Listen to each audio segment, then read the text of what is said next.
Oh, who would be a Wolves fan, eh?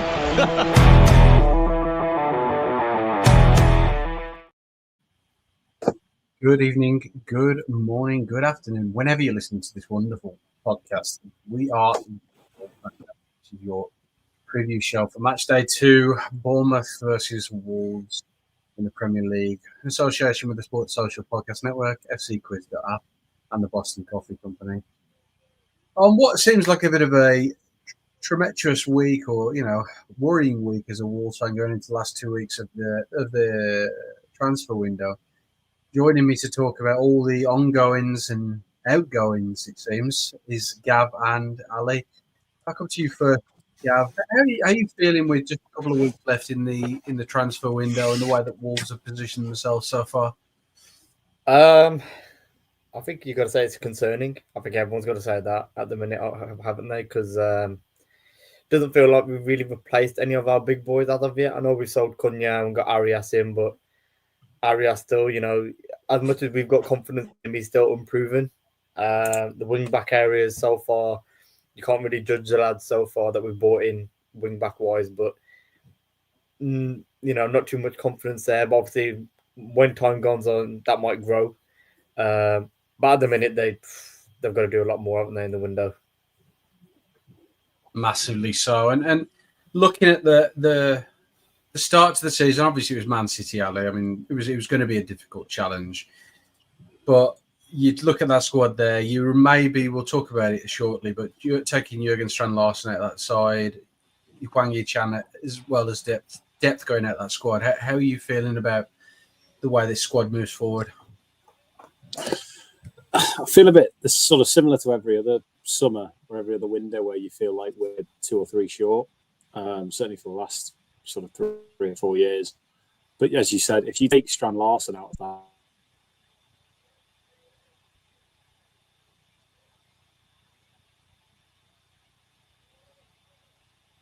We lost him.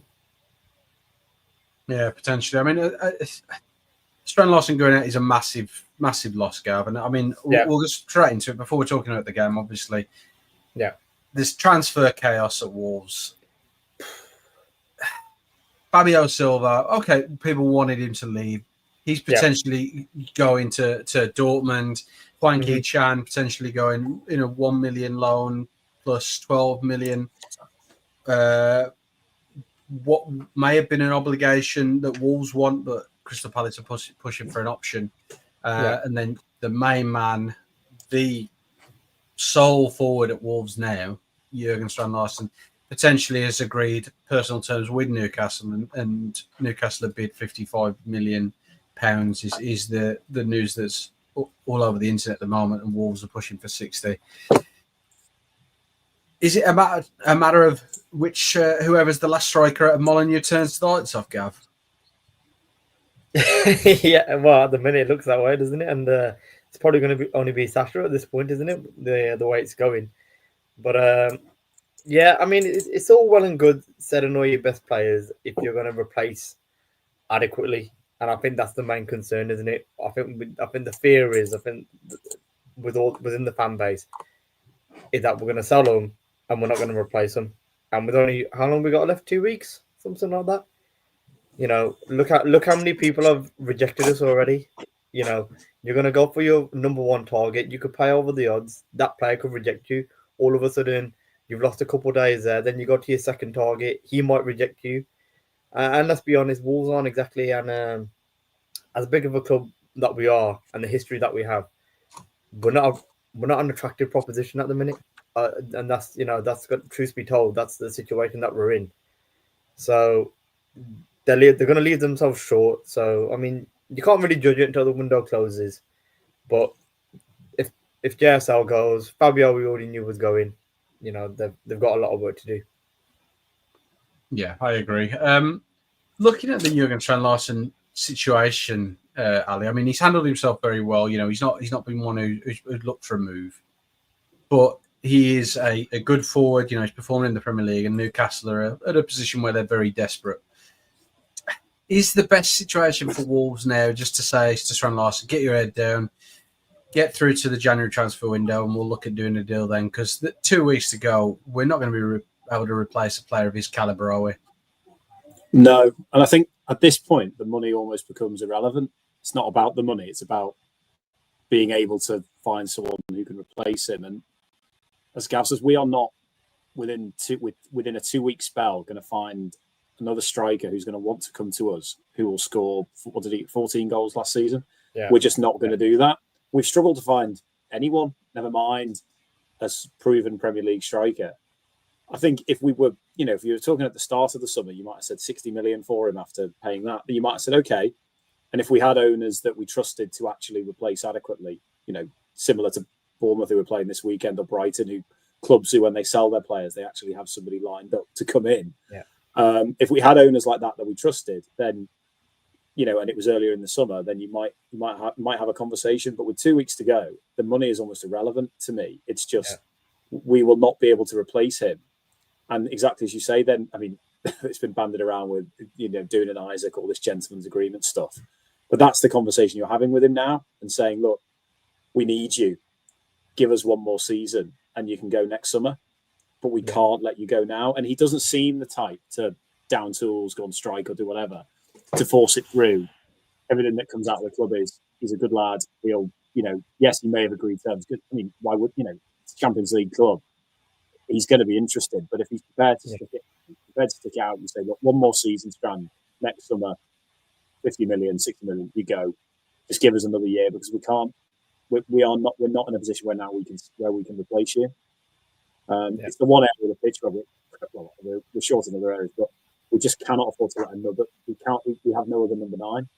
I'm not passing Sasha as that, because we can't trust him to last any game. So yeah, there has to be a no, and that should be the message. It doesn't matter what the offer is; it's a no. Yeah, I think the other strange thing with Jurgen Strand Larsen is the fact that we bought players that he knows, he's comfortable being around. Maybe he's sort of almost, offered, suggested these players to the club in Fer Lopez and David Müller-Wolfer, that he maybe has a reason to stay. He's comfortable here. He's got people he knows, people he's aware of and friends with. That maybe that's one of the reasons that he might, as Ali says, be asked to stay another year. Yeah. Do you think maybe that little bit of, or am I crutching at straws thinking that maybe that, okay, having his friends around is going to help him to want to stay? Yeah, I think it might play a factor in that, I guess, because maybe he feels a bit of responsibility of, I've told all these boys to come. As soon as they've come on, I've done a runner, sort of thing. Kind of like Cunha with Pedro Lima, wasn't it? Like him, the connection that they had, him bringing him over. It probably did Pedro Lima a bit of good having someone like Cunha around, really. So I think Fer Lopez and Wolfer will definitely be looking at hoping that he stays. But from Strand Larsen's point of view, it's a Champions League club that just won a trophy. If Isak goes, he's probably going to get the number 9 shirt. Is Isak number 9 for Newcastle? Can't remember. I can imagine that he'll end up with the number 9 shirt up at Newcastle. He's going to get bigger wages. And for Wolves, you can see, 60 million, on the face of it, it's probably a good deal. If it's at the start of the window, they would have I reckon they would have accepted that straight away, wouldn't they? 60 mil. And Strand Larsen probably thinking, look, the top, he might want to push for a move now just because he might not get 14 goals again. He only might get 5 goals. All of a sudden his demand drops. Newcastle don't come in from next season. So while the iron's hot, so to speak, why not try and get a move now? So it's going to be a hard one. It's going to be a hard one. And for our sake, we need him to stay. But I wouldn't have I would not begrudge him one bit if he turned around and said he wanted to go, to be quite honest. Yeah. Fair. Once again, we've started a show without even talking at the match in question. And this is the life of a Wolves fan at the moment. And Wolves, as always, is a chaotic place and a chaotic football club. But moving ahead, we have got Bournemouth on Saturday. both sides had opening day losses. Bournemouth obviously were a little bit more competitive than us. Looking at possible lineups, obviously I put the two lineups there from the last starting 11s that they had. Looking at ours, Ali, I mean, I think personally that Vitor Pereira went a little bit safe with the Messi and Bellegarde starting. Obviously, we've got Fer Lopez and Arias and the new man Chichura, or I'm terrible with pronunciations, but I think that's right. Jackson from Serie A. Do you think that maybe we could see one or two changes going into the Bournemouth game? Yeah, I think so. I think one of Menezes or Bellegarde will come out. I'm not fully convinced which one. I think John Arias is probably more likely than Fer Lopez to start, just because he's that bit more experienced. And I thought they both made an impact when they came on against City, albeit when the game was gone. But I think I'd lean towards if one of them is going to come, if one's going to come out and one's going to go in, I think John Arias will come in and possibly Bellegarde comes out because I think away at Bournemouth he'll want to play Menezes. Yeah. I don't, and that's not saying what I would do or what I think a lot of fans would do, but I think that's possibly what he'll do. And I agree with you. I think he was a bit safe against City. I understand why he did it, but it just meant we lacked that bit in the final third. I suspect it's slightly too early for Jackson to come in, but I think if he'd had another week, he would play, because I think Semenyo, if he's on that side against Hoiver and Doherty, not brilliantly confident about that,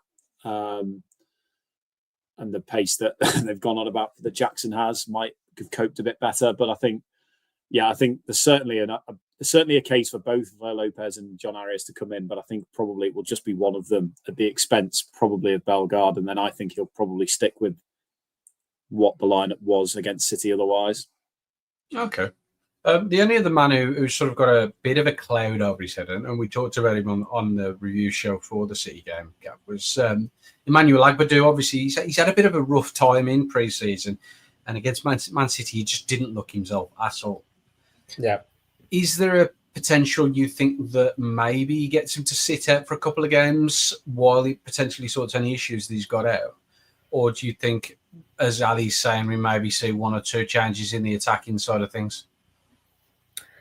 I think, me personally, I'd probably stick by Agbadou because we know we saw last year what he's capable of doing. I know that he's not showing it now, but we know that he can be a solid defender. On the flip side, if you're going to play Bueno in any sort of game, you probably would play him against Bournemouth just because they haven't got a big target man where they're going to be lumping balls up to him. He might be, on the floor, he might be able to deal with Evan Nielsen. So this might be a game that, one of the few teams that will suit Bueno, to be honest, Santi Bueno. But I can't see that happening. I mean, Pereira doesn't tend to play him. But yeah, just on Agbadou's performance against City, it's a little bit alarming, isn't it? Because he's the guy that all your hopes are on at the back, aren't they? He's the one that if we're going to keep a clean sheet, it's going to be because of him. So if he's playing up, it doesn't bode well for the rest of the back three, really. No, definitely not. And it's an area that Wolves are looking at strengthening. We have it on decent enough authority that the man coming in soon will be Ladislav Krejčí, who's currently associated with Girona Football Club. Is potentially a helping hand, up from comments that we saw from Pep Guardiola recently about the state of Wolves and not adding players in, but he's a very good, from all accounts of it, a very good defender, Ali. But if you look at his goals and assists during his time at Slavia Prague when he was there, he was sort of deadly in the attacking sense of thing, wasn't he? Yeah, I think he's a penalty taker, isn't he? Yes. I saw that and I thought, was that a mistake, that how prolific he was? And I think at Slavia he played more in midfield, if I'm right. I can't profess to have followed his career until trying to catch up today. But yeah, he obviously played a bit of midfield, and then since he's had a season at Girona. And I say, I mean, it's a lot of money for us to spend on a defender and somebody who, is predominantly left-sided. So and whilst we knew we wanted a left-sided defender, somebody who potentially is going to challenge Totti for his place, wasn't sort of an obvious one to spend that type of money on it. But if he's an improvement, then again, I'm almost not so worried about the fee, unless it means us spending less on other areas of the team. But if it's just, well, the money's there and he looks like a very good player who can play a number of positions, then that seems like smart business for us to do. And yeah, I mean, it seems like he's got a decent left foot on him. We're not sure who the penalty taker will be. We never get penalties anyway, so whether that doesn't matter that we've got a penalty taker. We haven't had one for that long. But yeah, if he's somebody who can fulfil 2 or 3, 4 different positions, he's got pedigree, he's experienced, he's an international player, then that to me makes sense. Particularly knowing our owners, and that we're probably going to end up 1 or 2 short. So if you've got somebody who can at least fill in, at least even if temporarily somewhere else, then that makes sense. How do you feel about potentially bringing in somebody who it was in an area of the pitch we weren't massively sure whether we needed to add Gav, and obviously it's something that I've sort of advocated for, because I think that we kind of need to have the right tools for the right job, and I think Matt Doherty playing in the centre-out position it's got no longevity. So potentially bringing in another centre-back again adds strength in depth. But how do you feel about bringing in somebody like Krejčí? Yeah, I think the interesting thing about Krejčí is that he's left-footed, so it makes you think. Totti's only just been made permanent captain. He's on the left side of a back three. I can't imagine he's coming to replace him. Doc is probably the obvious one, but is Pereira trying to do something by having a left-footed player on that right side? Perhaps, maybe for playing at the back. It'll be interesting to see how that goes. But yeah, like you said, I don't feel like it was a position that because I feel like we had, how many centre backs? We got 5 maybe in total, which might have been enough. I'm not too sure. But for me, I think the key area is that central midfielder, a creative central midfielder. I would have liked to have, apparently we're spending 30 million euros on Krejčí here. I would have loved to have seen that sort of fee being spent on a central midfielder that's going to help us create more chances, to be perfectly honest. But, we've still got some few weeks in the window left. Obviously, we're going to get that Strand Larsen money, more than likely. So let's see if they can get that over the line. Yeah, I totally agree. I think there's still a lot more to be doing. And talking about what we were saying earlier about in terms of goal scoring and creating chances, as Gav's alluded to there, I was talking to fellow Fancastian Dean Marsden earlier, and he threw a stat my way, and I didn't quite believe it until I read it. And he said, once you include only goals that are scored and assisted by players still at the club, you've got 3 from last season, and that includes Jurgen Strand Larsen and Hwang Hee-chan leaving. It's a scary, scary stat, isn't it? I mean, to think that we've put ourselves in this position, Ali, that we've weakened our squad, we've allowed players who've been successful at the club to go, that we've de-skilled ourselves potentially in a season where the promoted sides are the best they've ever been. Yeah, it's just, it's just classic Wolves, though, isn't it? It's just season on season, window after window, just becoming that bit weaker. And to lose, Aït-Nouri's goals, Cunha's goals, Hwang potentially goes. He only got a couple, but he scored quite a lot the year before. He went on that hot streak. Strand Larsen goes as well. You take 14 more goals. That is, and it was a problem over the summer anyway. Yeah. Pre-season, creating chances, scoring goals. That has been. You can see that that's an issue if you look at our squad. You can see, where are the goals here? How many Premier League goals are in this team? There's not a lot. If you're willing to let Larsen walk, then you really are. We're back to where we were some years ago. We just can't. We're not going to score enough goals. And I kind of felt, as much as the promoted teams have, they look like they'll fare better this season. Based on the opening weekend, I still felt if with Larsen, then if you've got somebody who was scored 14 last season, I don't think any of the promoted teams have a striker there who's likely to do that. That's an advantage for us, and I probably apply that across some of the other teams, sort of lower down the table who are going to struggle. Brentford, Everton, West Ham have got Jared Bowen, but having a proper number 9 who has got pedigree, that's invaluable, and we can't afford to lose that. And if you take him out, as you just said, the stats of it, there are not enough goals in this team. So no. and somebody who scores 14, 15 goals in the Premier League, unfortunately, isn't going to come to Wolves at the moment. We're not going to, if whatever money we chuck at them, they're probably not going to come to us, because they'll either have gone somewhere else already, or they will go somewhere else the minute it looks like they're going to go. So we just, it's that's again going back to, I just don't think the money is relevant. It's just suicide to sell him. There's no way we will replace him. I'd love to be proved wrong, but I just cannot see a world where you replace his goals in circumstances where we already needed another one. Yeah. I would have, whether Hwang went or not, I would have said we still need one more across that front line. So to let 2 go means they're saying 2. I would say that's 3. I just scary, and you're doing it after 3 or 4 games of the season. It's just scary. That's the word. It's scary.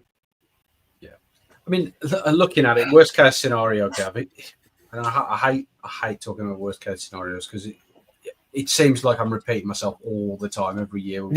Sort of stuff. But worst case scenario, Strand Larsen leaves. Yeah. Who is the option to come in?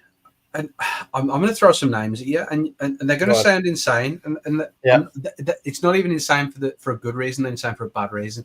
You've got Rasmus Højlund as a potential loan option from Man United. You've got Jamie Vardy, who's completely lost it. You've got Danny Ings as an option. I've seen in the comments. Moise Keane, who failed at Everton. No. What? Who is a good option to come into Wolves and actually wear that number 9 shirt? I think we're going to be relying on Uncle George to pull something out the bag, aren't we? I think it's going to go down that route. The more desperate we get, if we're going to get anyone of any caliber, it's going to be through that bloke, isn't it? 9 times out of 10. Who he brings in, I couldn't tell you. But like Ali was saying, we want a 14, 15 goal striker. We're selling one for 60 million. You're probably going to have to buy one for 60 million, ain't you? At the end of the day. That's probably the way it's going to go. Honestly, it's all a bit, it's worrying. I'll be quite honest. I think the way it's setting up, the wages have dropped down by a mile. To me, it looks like we're ready for the Championship. It's going to be a smooth transition straight to the Championship. We're not going to have no big hitters. We're probably going to have a few players that will probably end up staying because they're not good enough to go anywhere else. The wages will be fine because we've got rid of all of the big hitters there. It's I know it sounds a bit all doom and gloom, but it's when you flirt around the bottom for this long, you end up going. The way I see it, you see it with Sunderland. They were floating down there for years and years. They ended up going. They've got to do something drastic in the market to change my opinion on the way it's going to go at the end of the season.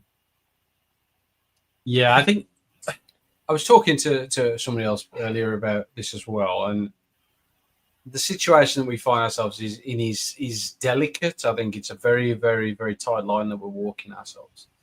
Yeah. Do we think that if we had Matt Hobbs still at the football club, that we would feel more confident going into this last couple of weeks, Ali? Personally, probably not. Only because I feel like last summer, I mean, it's very hard to say, isn't it? Because you're only hearing what Matt Hobbs said at the time, and it may well be his hands were probably very much tied. I think back to last summer and think we were a centre-back short, and it was obvious. And then Matt Hobbs came out afterwards and said, yeah, we were looking for another one. But had we got them in, we'd have put Bueno on loan anyway, Santi Bueno on loan. And I remember thinking that defeats the whole purpose of needing an extra centre-back, because you keep Bringing one in to send one out, that's not what everyone else was saying. We need one more, not one in and one out. So, but now that might very well just be that Hobbs was in that position where he had to say that. And he couldn't just say, no, obviously we're one short, because he's employed by, he'd be effectively throwing Fossen under the bus if he said, yeah, we wanted one more and they wouldn't let me do it. So it's really hard to say. I think anyone in that position, their hands are tied. They are clearly tied by Fossen, Jeff Shee, that treat them as one. They are ultimately the ones who decide whether or not people are going to come or go. And you can have a Hobbs who's great at spotting talent, or George Mendes or Teti at the moment who's come in, who might be great at saying you should get this guy, you should get this guy. But unless those guys sign it off, then it isn't going to happen. So it's almost wasted. So I know, I totally get it. I don't think Hobbs, I don't know whether he did a good or bad job, because you just don't know that he clearly did some things that were good, brought in some players that were very good, and we made great money on them, or they were great players for Wolves. He clearly did some really good things, but to be honest, I don't think it was up to him. I don't think he had the power to make the difference in that regard. And I'm with Gav. I mean, I think the problem is, even if Mendes can say, I've got these players for you, I feel like 3 or 4 years ago they came, and sometimes they didn't want to be here, but they came. Now they don't. They actually don't. They now don't even bother. They don't come because we're not an attractive proposition anymore. I mean, some of those names you've rattled off, I just none of them seem like Wolves signings, because we bring in people who are a bit younger, who haven't been to the Prem before. We're trying to buy the next one. So I mean, Mitrovic, I saw. I mean, or I said his name around because he's been bought out of Saudi, hasn't he?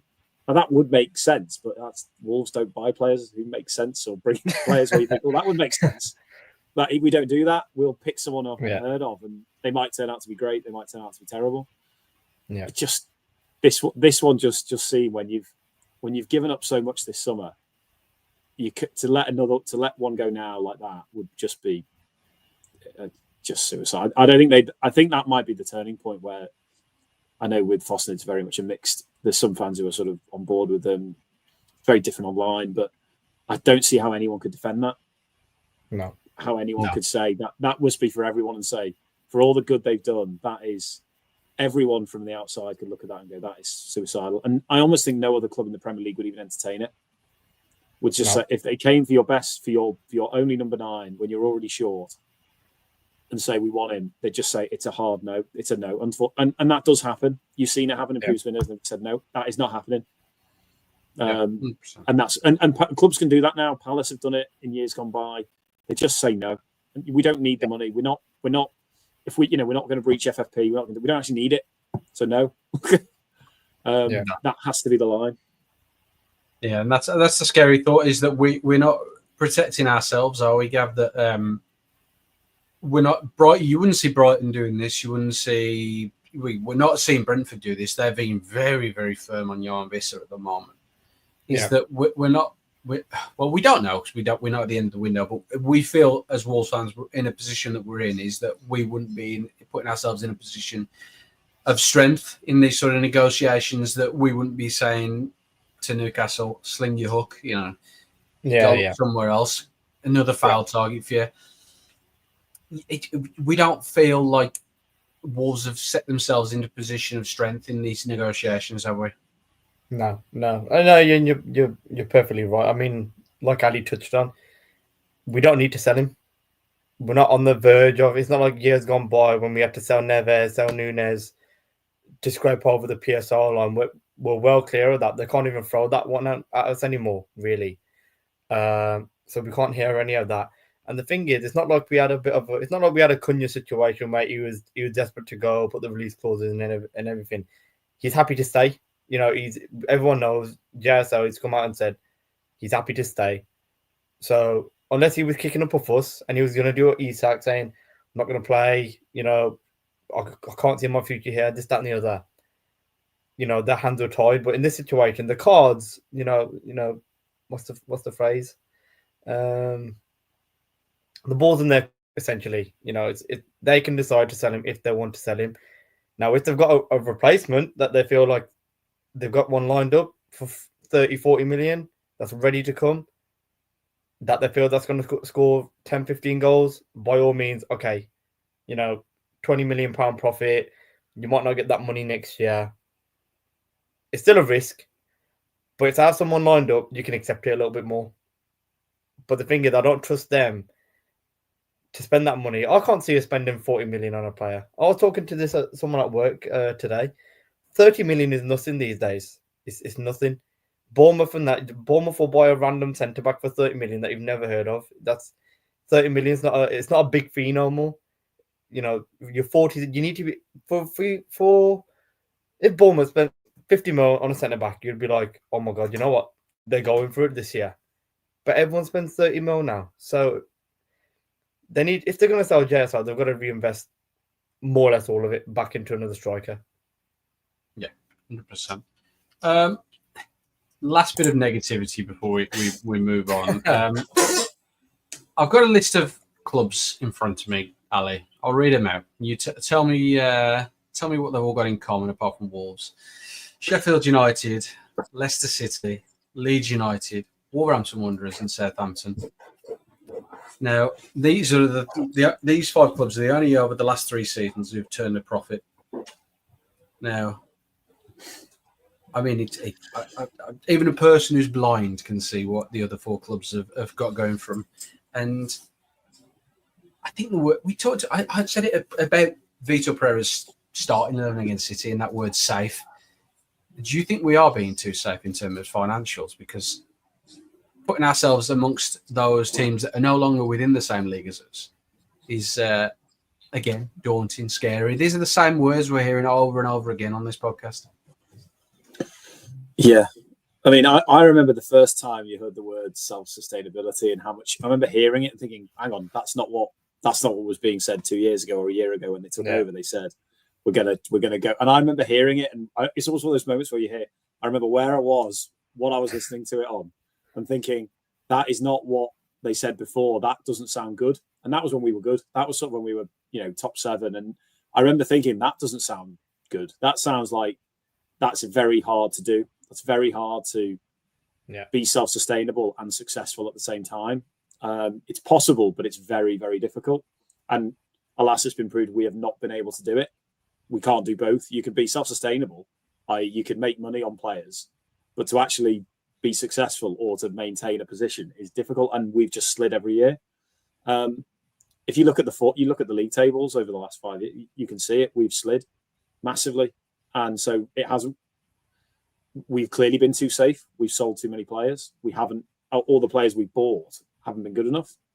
I feel like in the last few years, you're going to say someone we signed now has been terrible, but in the last few years, I don't feel like we've made too many stinkers into who we signed. It's just that they're being asked to come in and replace players that were much more experienced and much better than they were. So I don't necessarily. I mean, watching the game on Saturday, I almost didn't blame I didn't blame the players. I thought they're trying. They're just not as good as what they're up against. And 5 years ago, you could say we could put up a battle. We had players who could, Neves, Martino, Jimenez, Jota. They could actually, not necessarily, they wouldn't maintain it for a whole season to get into the top 4 or 5. We got close, but they're just not at that level. Yeah. Because we've gone through this phase of trimming it, and then you end up with players like Hoiver, who was nowhere near our, last season was being put him on loan in France, and no one ever thought he could get in our team, and he's now considered the first choice. Okay, he might now become a backup. We've been far too safe. It's not a model that you can maintain success unless you've got a incredible backup sort of backroom staff of a director of football who knows exactly what he's doing, and they buy the players. You have a plan. So Bournemouth are a great example of. They let Solanke go for 60 million last season. And I think it was like the next day, it was like, Ivan Nielsen's coming 50 million. As Gav say, job done. They signed somebody straight away. They clearly knew he's going.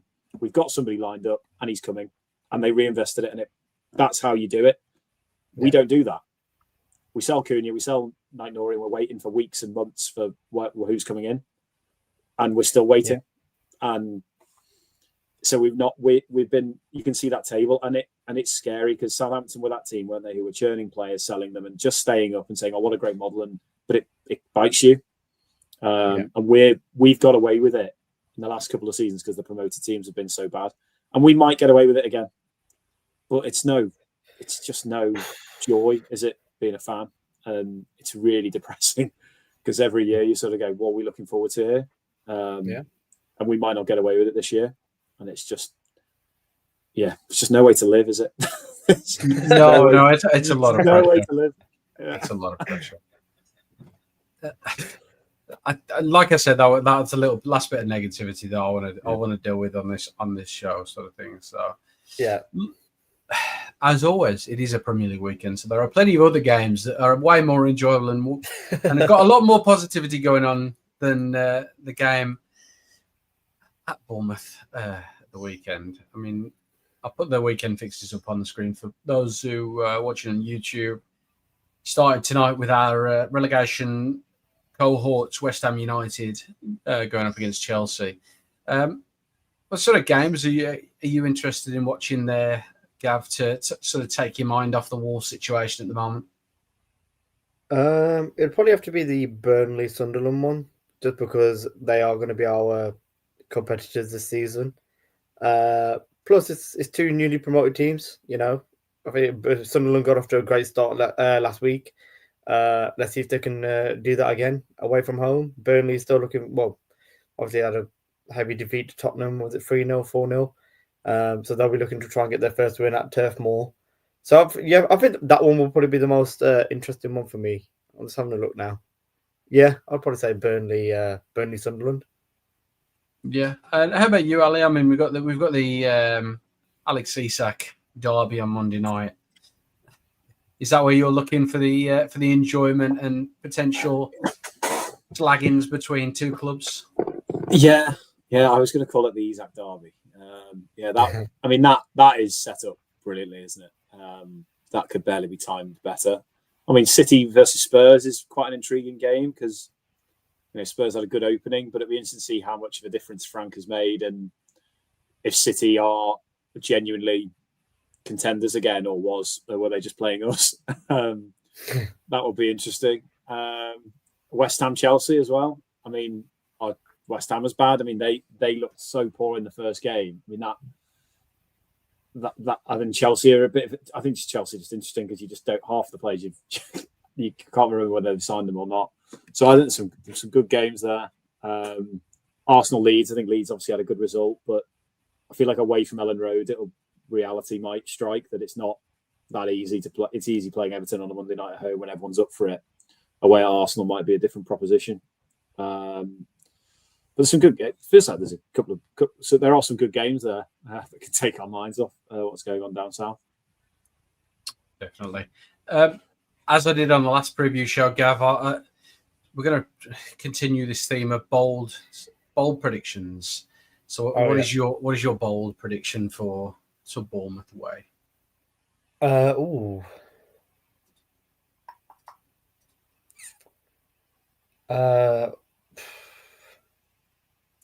And it can be Jose Sá hat-trick if you want. I mean, I'll probably have to send the men in white coats after you. I think anything I say is not going to be bold. I was just going to say we're not going to score, but that's not really I don't think that's going to be a bold prediction at the minute. João Gomez to get sent off. Okay. Yeah. No, I'll go with that. How about you, Ali? You got any bold predictions in the locker? Yeah, I'm weighing up here. I'm going to say Larsen's rested because he's not allowed to play because Newcastle say he can't play. Ooh. Kalajic winner. He scored there before, hasn't he? Again. Who knows? It's fairly bold. I'll say Manetzi winner. A Manetzi winner because he gets so much stick. I'm just willing him to do something. Not on the last day of the season when it doesn't matter. Manetzi to become a hero in our time of need, in our hour of need. I like that. Manetzi lighting the candle, carrying the Olympic torch, as it were, to Wolves' safety. I like that. And then, as always, I'll finish on sort of predictions, Gav. You can give me a head and a heart, or you can just give me one prediction. What's your scores for the weekend? Head saying 2-0. Heart saying 2-0. Bournemouth. Oh, Yeah. you're a broken man. I can't see it. I can't see any way out of it, to be honest. So someone prescribe Gava Hug. I have to put your parents on watch to make sure you're okay. This is. I need more than a hug, mate. I'll tell you that for free. Oh, poor lad. I'm so sorry. Hopefully, you get some good Pokemon card balls. Where the hell's the show going? That's not happening either at the minute either. And how about you, Ali? I think we'll score. I hope we'll score. They didn't look that great at the back against Liverpool in the first game, Bournemouth, but they did look worryingly good going forward with Semenyo. So I can't believe we'll keep a clean sheet. 2-2. I'll give us an optimistic 2-2. I think Desmond would be very good. I think it'll raise the spirits, even if you're still not keeping it clean sheet. A couple of goals, especially from elsewhere in the team. Maybe a John Arias goal, and then Marshall Monetzi late equaliser would be brilliant. But yeah, as always, thank you to everyone who's joined us, Gav, Ali, John, the show, everyone in the YouTube comments, everyone who will be listening to this on Spotify or wherever you get your podcasts. Hopefully, Sunday we come back and we have a little bit more positivity to talk about. Jurgen Strand Larsen signed a new bumper contract. Hopefully, Fosun have done a massive cash injection, and we can't be so sad looking towards the end of the transfer window. Or I can wake up and stop fucking dreaming. Until next time, Wolves fans, see you. Good luck, and to those travelling down to Bournemouth, hope you have a good time and don't come back so depressed. I'll catch you soon.